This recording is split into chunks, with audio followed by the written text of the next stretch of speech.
खोजी टीवी के मुअज़्ज़िज़ दोस्तों, खोजी टीवी की एक और पेशगोई सच साबित होने जा रही है।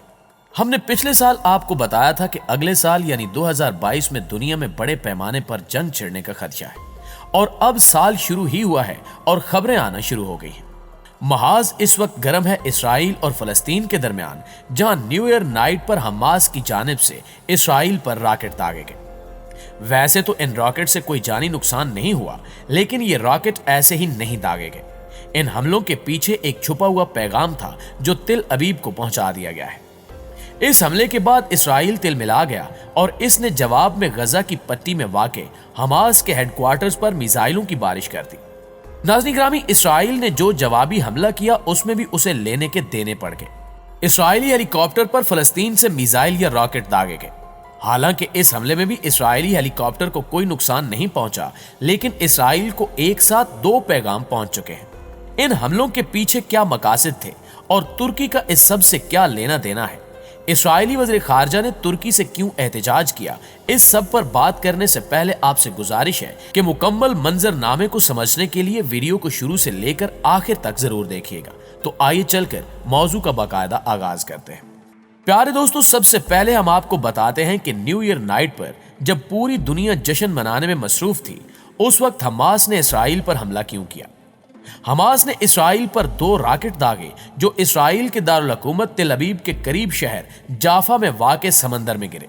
अब इस हमले के बाद हुआ ये कि जब हमास की जानिब से ये रॉकेट दागे गए तो इसके बाद इसराइल में ना तो सायरन बजे और ना ही इनका जदीद तरीन एयर डिफेंस सिस्टम आयरन डोम हरकत में आया। ना तो आयरन डोम ने इन रॉकेट्स को रोका और ना ही इसके जवाब में कोई रॉकेट्स फायर किए जा सके। अगर हम आपको आसान लफ्जों में समझाएं तो आयरन डोम इसराइल का ऐसा एयर डिफेंस सिस्टम है जो रेडार की मदद से इसकी जानिब दागे गए रॉकेट्स को ट्रैक करता है और उनको रोकने के लिए इंटरसेप्ट करने वाले मिसाइल दागता है। अब इसमें होता यह है कि अगर एक साथ बहुत सारे रॉकेट्स भी फायर किए जाते हैं तो ये आयरन डोम उन मिसाइलों को रोकता या नाकाम बनाता है जो शहरी आबादी की जानिब जा रहे होते हैं, ताकि वो अपने हदफ तक ना पहुंच सके और नुकसान कम से कम किया जाए। लेकिन हमास की जानिब से जब ये रॉकेट फायर किए गए तो ना तो इसराइली एयर डिफेंस सिस्टम ने इन्हें रोका, ना इनके रेडार इन रॉकेट्स को ट्रैक कर सके और ना ही खुदकार सिस्टम के तहत हमले की सूरत में बजने वाले सायरन बजे। इसे अगर मजीद आसान लफ्जों में समझा जाए तो हम ये कह सकते हैं कि ये दोनों रॉकेट फायर करके दरअसल हमास ने अपने बाजू आजमाए हैं और इसराइल को साफ साफ बता दिया है कि हमास वो पहले जैसी हमास नहीं रही। अब हमारे पास टेक्नोलॉजी भी है और हथियार भी। जब दो रॉकेट समंदर में जा सकते हैं और आपके आयरन डोम को चकमा दे सकते हैं, सायरन नहीं बजने देते, तो फिर तिल अबीब की ईंट से ईंट भी बजा सकते हैं। अब इसराइली दिफाई हुक्काम ने अपनी आवाम को ठंडा रखने और पैनिक फैलने से बचाने के लिए ये जवाज घड़ना शुरू कर दिया है कि जनाब, चूंकि ये रॉकेट समंदर में गिरे थे इसलिए हमने सायरन नहीं बजाए और ना ही आयरन डोम को मुतहर्रिक किया। खैर, अब शाम तो चला गया, लकीर पीटने का क्या फायदा। नाज़रीन ग्रामी, इसमें एक और अहम डेवलपमेंट ये हुई कि जब हमास ने हमला किया और रॉकेट समंदर में गिरे तो ताकत के नशे में चूर इसराइली हुक्काम तिलमिला गए। इन्होंने हमास को सबक सिखाने के लिए पूरे लौ लश्कर के साथ फलस्तीन पर लश्करकुशी कर दी। इसराइली फौज ने ना सिर्फ त्यारों से हमला किया बल्कि हेलीकॉप्टर्स और टैंक भी इस्तेमाल किए। इसराइली जंगी त्यारों ने आधी रात को फलस्तीन पर जारियत की। इसराइली अफवाज ने गजा की पट्टी को निशाना बनाया। इस दौरान इसराइल की जानिब से 10 मिसाइल दागे गए जिन्होंने खान यूनस के मगरब में कुद्सिया की जगह को निशाना बनाया। जिस जगह को इसराइल ने निशाना बनाया वहां हमास का हेडक्वार्टर है। दरअसल इसराइली फौज हमले के बाद अल कसाम ब्रिगेड पर हमला करना चाहती थी। सयूनी अफवाज ने अपना गुस्सा मिटाने के लिए सिक्योरिटी पोस्टों और ट्रेनिंग कैंप्स को निशाना बनाया। प्यारे दोस्तों, एक और डेवलपमेंट ये सामने आई कि इसराइली जहाजों ने जब हमास के हेडक्वार्टर पर हमला किया तो इसराइली हेलीकॉप्टर पर मिसाइल मारा गया। इस हमले में कोई जानी नुकसान तो नहीं हुआ, लेकिन यह भी बड़ी डेवलपमेंट है कि अब इसराइली त्यारे और हेलीकॉप्टर भी महफूज नहीं है।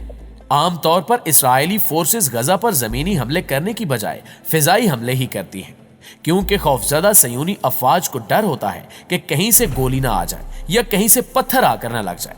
लेकिन अब इस हमले के बाद तिल अबीब को पैगाम पहुंचाया जा चुका है कि इसराइली हेलीकॉप्टर्स और त्यारे भी अब महफूज नहीं रहे, लिहाजा रेड लाइन क्रॉस करने की जुर्रत ना करना। हम बाकी अरब ममालिक के हुक्मरानों की तरह चूड़ियां पहनकर नहीं बैठे। हम में अब भी गैरत व हमीयत बाकी है। नाज़रीन ग्रामी, अब हम आते हैं इस पर कि इसराइली हेलीकॉप्टर को हमास के शेरदिल जवानों ने कैसे निशाना बनाया, क्योंकि इन मजलूमों के पास कोई एयर डिफेंस सिस्टम या एंटी एयरक्राफ्ट गने तो है नहीं। तो जनाब हमास ने इसे SAM-7 यानी सीम-7 मिसाइलों से निशाना बनाया। हमास की जानिब से इसराइली हेलीकॉप्टर पर कितने मिसाइल दागे गए, इनकी तादाद का अंदाजा तो अभी तक नहीं हो सका, लेकिन माहिरीन का कहना है कि रॉकेट फायर किए गए। दोस्तों, SAM-7 मिसाइल इन्हें कंधे पर रखकर फायर किया जाता है, जैसे स्टिंगर या बजूका फायर किया जाता है। ये स्टिंगर मिसाइल ही थे जिन्होंने अफगान वार के दौरान जंग का नक्शा ही बदल कर रख दिया था। मुजाहिदीन को जैसे ही अमेरिका से ये स्टिंगर मिसाइल मिले, इन्होंने रूसी फौज को तिगनी का नाच नचा दिया था। एक वक्त ऐसा भी आया कि इन मिसाइलों की वजह से रूसी लड़ाका तैयारों और हेलीकॉप्टर्स को उड़ता ताबूत कहा जाने लगा था, क्योंकि जो भी रूसी हेलीकॉप्टर अफगान हदूद में परवाज करता उसे मुजाहिदीन स्टिंगर मिसाइल के जरिए निशाना बनाकर उड़ा देते। और अब इसी मिसाइल की जदीद तरीन शक्ल सीम-7 नामी यह मिसाइल हमास के शेरदिन जवानों को मिल गया है। अब आप खुद अंदाजा लगा सकते हैं कि इन्होंने कैसे इसराइल को दबरदोज करना है और कैसे इसकी ईंट से ईंट बजा देनी है। इस सारी सूरत हाल में इसराइली मीडिया की जानिब से तुर्की पर बहुत ज्यादा उंगलियां उठाई जा रही हैं। तुर्क हुकूमत और रजब तैयब उर्दगान के खिलाफ जहर उगला जा रहा है। इसराइली मीडिया ने पूरा महाज बना दिया है कि तुर्की ने हमास को यह मिसाइल फराहम किए हैं और इस हमले की मंसूबा बंदी इस्तांबुल में वाक़े हमास के हेडक्वार्टर्स में हुई। अब एक तो इसराइली मीडिया के प्रोपेगेंडे में यह झोल है कि इस्तांबुल में हमास का हेडक्वार्टर है ही नहीं, महज एक दफ्तर है जिसे वो सियासी एक्टिविटीज के लिए इस्तेमाल करते हैं, जैसे तालिबान का सियासी दफ्तर कतर में खोला गया था। और तुर्की भी इस हद तक एहतियात बरतता है कि आज तक किसी भी हमास से ताल्लुक रखने वाले ऐसे शख्स को तुर्की में पनाह नहीं दी गई जो इसराइल को मतलूब हो, लेकिन इसके बावजूद तुर्की के खिलाफ जहरीला प्रोपेगेंडा समझ से बालातर है। प्यारे साथियों, आखिर में आपको बताते चलें कि यह साल इसराइल पर बहुत ही ज्यादा भारी पड़ने वाला है। इसकी वजह यह है कि अब हमास ने खुद को बहुत ज्यादा एडवांस कर लिया है, और दूसरी वजह यह है कि ईरान ने इसराइल पर 3 जगहों से हमला करने की मंसूबाबंदी बना ली है। हमने आपको कुछ रोज पहले बताया था कि ईरान ने 16 मिसाइल टेस्ट किए हैं और इन मिसाइलों को हमास और हिजबुल्लाह को भी फराहम कर दिया गया है। इन मिसाइलों के मिलने के बाद हमास की जानिब से इसराइल पर दागे जाने वाले ये रॉकेट तो महज ट्रेलर है, पिक्चर अभी बाकी है। अब इसराइल और हमास के दरमियान कशीदगी कम कराने के लिए अमरीकी सदर जो बाइडेन मैदान में कूद पड़े हैं और मशरिक़ वुस्ता में जलती आग पर पानी छिड़कने और इसे ठंडा करने की कोशिश कर रहे हैं, क्योंकि वो जानते हैं कि अगर ईरान पर हमला हुआ तो यकीनी तौर पर रूस और चीन तेहरान के साथ खड़े होंगे।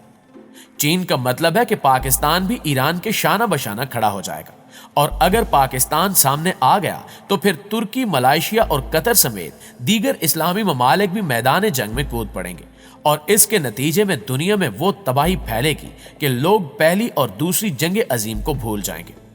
अब देखना यह है कि ये सुलगती चिंगारियां बुझती हैं या मजीद भड़कती हैं, लेकिन एक बात तय है कि अगर ये सुलगती चिंगारियां भड़की तो ना सिर्फ पूरे खित्ते बल्कि अमेरिका समेत पूरी दुनिया को जलाकर राख बना देंगी।